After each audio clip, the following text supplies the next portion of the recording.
2013-yil Kosandon mahsulotlarga qarashli G'uzor filialida oddiy ishchi bo'lib ishga kirgandim. Keyin 2013-yil 29-mart kuni ish payti baxtsiz hodisa bo'lgandi. Uborka qilinayotgan vaqtda ishchi xodimimiz mana uni to'kib bergandilar. Xaltani tezroq ishni tugatay, yana boshqa vazifamni ham bajarishim kerak deb shipirib uborka qilib o'sha xaltaga solganman. Uni hamroyimiz olib to'kish kerak bo'lgan. O'sha yerga stanok bo'lgan, o'sha yerga to'kkanman-da. O'sha xaltani ushlab qolaman deganimga oyog'im toyib ketib, qandaydir ikki qo'lim kirib ketmasin deb o'zimni tortganman. Boyagi xalta ko'ylagimga ilashib qolgan ekan ipi barmog'imga. Shu bir bu chap tomonimni tortganman, o'ng qo'lim mana bu ketgan, xaltaga o'ralashib, ana chaynalib ketgan. Keyin qandaydir bir kuch kelib qoldi. Qo'lim o'zim tortib olganman. Ko'zimni ochdim. Shu bir o'ng qo'lim yo'qligini his qildim.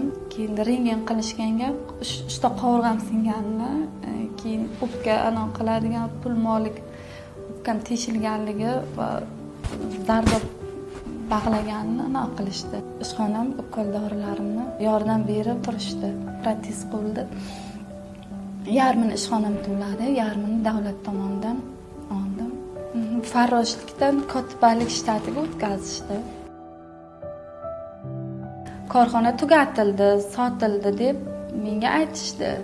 Keyin men aytdim, men zarar pullarimni to'xtatib qo'ygansizlar, baribir to'lab borishlaringiz kerak. Yo'q deb o'zlarini olib qochishdi-da, zarar pullarimni to'xtatib tashladi, biz to'lamaymiz deb. Shu sarson bo'lib yurgan paytim Davlat mehnat inspeksiyasiga murojaat qildim. Mamatov Abdulaziz akaga uchrashishimni aytishdi. Hamma uchrashganda hamma hujjatlaringizni taqdim qilishimni so'radilar.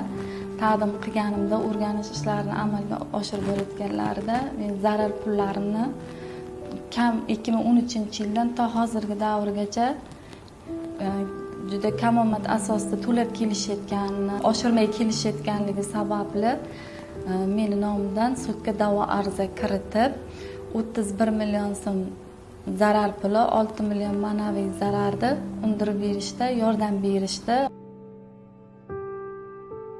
Ishim bitgandan keyin, sud qarorlari chiqqandan keyin kelim Mamatovga xizmat haqi deb aytganimga, yo'q, bu bizani vazifamiz.